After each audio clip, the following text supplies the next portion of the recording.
Starting this list strong, Hollow Knight Voidheart Edition throws you into the haunting underground kingdom of Hallownest with tight 2D combat and precise platforming that instantly feels responsive and satisfying.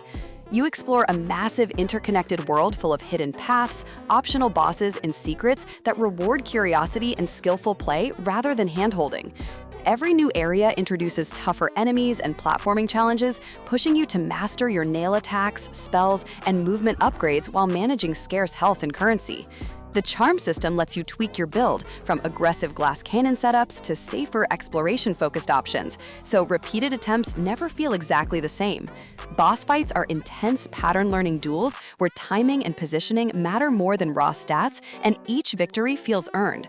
Combined with hand-drawn art, atmospheric music, and subtle storytelling told through the environment and cryptic NPCs, this edition easily justifies sinking dozens of hours into mastering every corner of the map. Next up, Dead Cell's return to Castlevania turns the already fast and addictive roguelite into a stylish love letter to classic vampire slaying action. You carve through gothic corridors and cowering castles with razor-sharp controls, chaining rolls, jumps, and brutal attacks in a combat rhythm that feels incredibly fluid. The Castlevania crossover brings iconic music, enemies, and weapons, letting you wield whips, holy water, and other fan-favorite tools while still preserving the chaotic build variety Dead Cells is known for. Each run is different thanks to random weapon drops and mutations, so dying rarely feels punishing and instead pushes you to experiment with new combinations that might suddenly click. The difficulty can be brutal, but it is also fair, teaching you to respect enemy patterns and environmental traps rather than simply stacking stats. With secret rooms, branching paths, and rewarding shortcuts, the expansion makes every trip into Dracula's domain feel tense, fast, and endlessly replayable. For number 3, Prince of Persia The Lost Crown delivers a slick, modern Metroidvania with flashy combat and acrobatic platforming built around time-bending powers. You control Sargon, a nimble warrior who slices through enemies with dual blades, parries attacks, and chains dashes and jumps to cross intricate platforming sections that demand focus and timing. As you explore the sprawling map, you gradually unlock new time powers and movement abilities that let you reach previously inaccessible areas, creating that satisfying loop of backtracking and discovery the genre thrives on. Combat feels technical but approachable, encouraging you to learn enemy patterns, mix light and heavy attacks, and unleash special skills when windows open. Checkpoints and difficulty options make the challenge flexible, allowing both casual players and hardcore fans to enjoy the ride. Combined with a stylish art direction, cinematic set pieces, and a strong sense of progression, The Lost Crown stands out as a polished, big-budget take on Metroidvania design. For number 3, Prince of Persia The Lost Crown delivers a slick, modern Metroidvania with flashy combat and acrobatic platforming built around time-bending powers. You control Sargon, a nimble warrior who slices through enemies with dual blades, parries attacks, and chains dashes and jumps to cross intricate platforming sections that demand focus and timing. As you explore the sprawling map, you gradually unlock new time powers and movement abilities that let you reach previously inaccessible areas, creating that satisfying loop of backtracking and discovery the genre thrives on. Combat feels technical but approachable, encouraging you to learn enemy patterns, mix light and heavy attacks, and unleash special skills when windows open. Checkpoints and difficulty options make the challenge flexible, allowing both casual players and hardcore fans to enjoy the ride.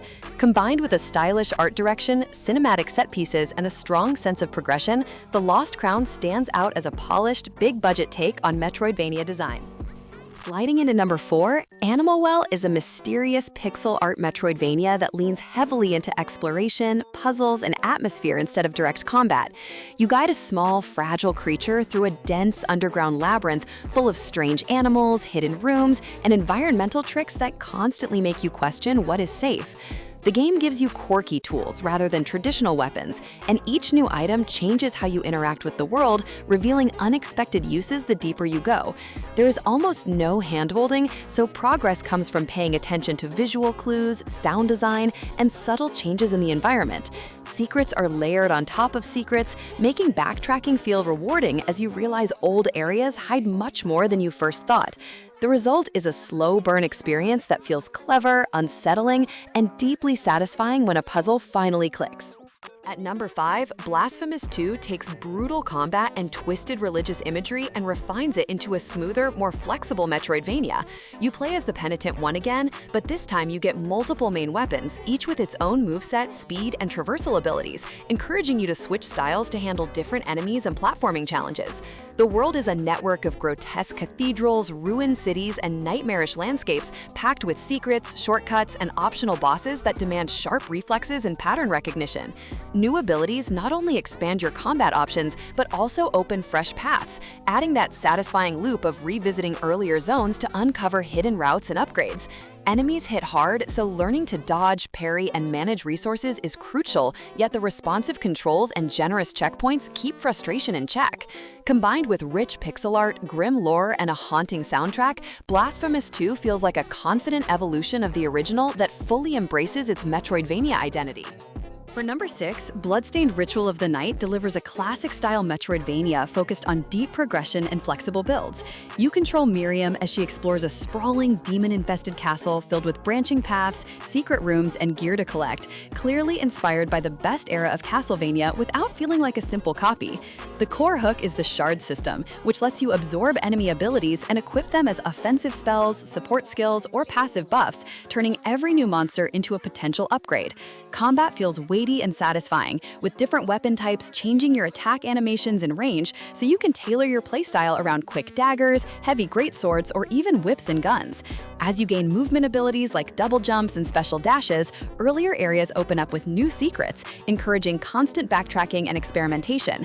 With plenty of side quests, optional bosses, and build variety, Bloodstained offers a rich, content-packed experience that rewards grinding, exploring, and trying wild combinations. Moving on to number 7, Ender Magnolia Bloom in the Mist continues the dark fairy tale tone of its predecessor with enhanced visuals, smoother combat, and a familiar focus on summoning spirit allies. You guide a young heroine through ruined, mist-covered landscapes where every new region adds tougher enemies, platforming challenges, and secrets tucked behind breakable walls or ability-locked routes. Combat revolves around equipping different spirits that handle attacks for you, turning each encounter into a mix of spacing, cooldown management, and quick swaps between loadouts to adapt to different threats. Exploration follows the classic Metroidvania loop of unlocking new movement abilities that let you reach previously inaccessible paths, rewarding curiosity with upgrades and new spirits to collect. The presentation leans into melancholic music, detailed 2D art, and subtle storytelling that hints at a larger tragedy behind the corrupted world. It feels like a natural step up for players who loved moody, methodical Metroidvanias and want something fresh yet familiar. At number 8, Ender Lilies Quietus of the Nights offers a beautifully bleak Metroidvania that mixes graceful combat with sorrowful storytelling. You play as Lily, a fragile priestess who relies on spectral knights to fight for her, creating a unique combat system where summoned spirits handle weapon swings, projectiles, and special moves while you focus on positioning and dodging. As you defeat powerful bosses and mini-bosses, you gain new spirits and traversal abilities that expand both your combat options and your ability to explore the devastated kingdom. The world design emphasizes verticality and interconnected paths, with flooded caverns, ruined villages, and towering churches, all hiding shortcuts, secret rooms, and lore fragments. Every new upgrade makes old areas feel fresh again, encouraging you to return and fully clear the map. The combination of hand-drawn visuals, haunting music, and emotional boss encounters makes Ender Lilies stand out as a slow, moody journey that still delivers satisfying challenge and depth. For number 9, F.I.S.T. Forged in Shadow Torch brings a diesel punk twist to the genre with a rabbit protagonist wielding a massive mechanical fist in a gritty city ruled by machines. Exploration takes you through neon-lit streets, industrial factories, and underground tunnels, each filled with enemies, platforming tests, and hidden upgrades that reward thorough exploration. The combat system is a highlight, letting you swap between different mechanical weapons like the fist, drill, and whip, each opening up new combos, juggle options, and traversal tricks that feel great to master. As you gain abilities, you can chain movement tools into combat, dash canceling and air juggling enemies, while also using the same skills to reach secret areas and shortcuts. The world is tightly designed with satisfying backtracking and plenty of optional challenges that test both your fighting and platforming skills. Stylish visuals, punchy sound design, and a surprisingly serious story about resistance and oppression round out a package that feels both flashy and mechanically solid. Hitting number 10, Nine Souls blends Metroidvania exploration with Sekiro-inspired combat, creating a tense, parry-focused action experience in a hand-drawn sci-fi world. You explore a mysterious realm influenced by Asian mythology and cyberpunk aesthetics, moving through shrines, ruined cities, and mechanical complexes packed with enemies that punish reckless play. The main combat loop revolves around perfectly timed parries that break enemy defenses and open them up for counterattacks, making every fight feel like a duel rather than simple button mashing. As you unlock new abilities and tools, traversal becomes more complex, with wall runs, air dashes, and other mobility upgrades letting you access previously unreachable paths and hidden secrets. The game encourages mastering routes and enemy patterns rather than relying on raw stats, so progress feels tightly tied to your skill growth. Strong art direction, atmospheric music, and a cryptic story about gods, technology, and rebellion give Nine Souls a distinct identity within the genre. For number 11, Crypt Custodian offers a lighter, cuter spin on Metroidvania while still keeping satisfying combat and exploration at its core. You play as a janitor in the afterlife, tasked with cleaning up a chaotic spirit realm full of messy ghosts, strange creatures, and secret-filled dungeons. The combat and movement feel snappy and approachable, letting you dodge, strike, and use abilities in quick succession without overwhelming complexity, making it perfect for players who want something more relaxed but still engaging. As you unlock new tools and powers, you can reach blocked-off areas, solve environmental puzzles, and uncover humorous side stories hidden in corners of the map. The tone is playful with charming art and fun character interactions that contrast with the usual dark and brooding style of the genre, yet there is enough challenge to keep things interesting. It feels like a cozy Metroidvania you can sink into between heavier, more punishing titles. Wrapping up at number 12, Afterimage is a lavishly animated Metroidvania that emphasizes fast combat, wide build options, and a massive interconnected world. You travel through diverse biomes ranging from lush forests and ancient ruins to surreal dreamlike zones, each packed with enemies, platforming sections, and secrets tucked behind ability gates.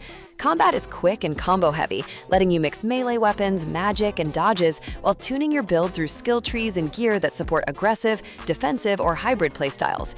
The game leans hard into exploration, often giving you multiple routes to follow and rewarding curiosity with hidden bosses, side quests, and powerful equipment. Backtracking is frequent but rarely feels tedious, thanks to stylish visuals and new movement skills that make traversing old areas faster and more dynamic. With its long runtime, deep systems, and beautiful presentation, Afterimage is a great pick for players who want a big, content-rich Metroidvania to fully get lost in.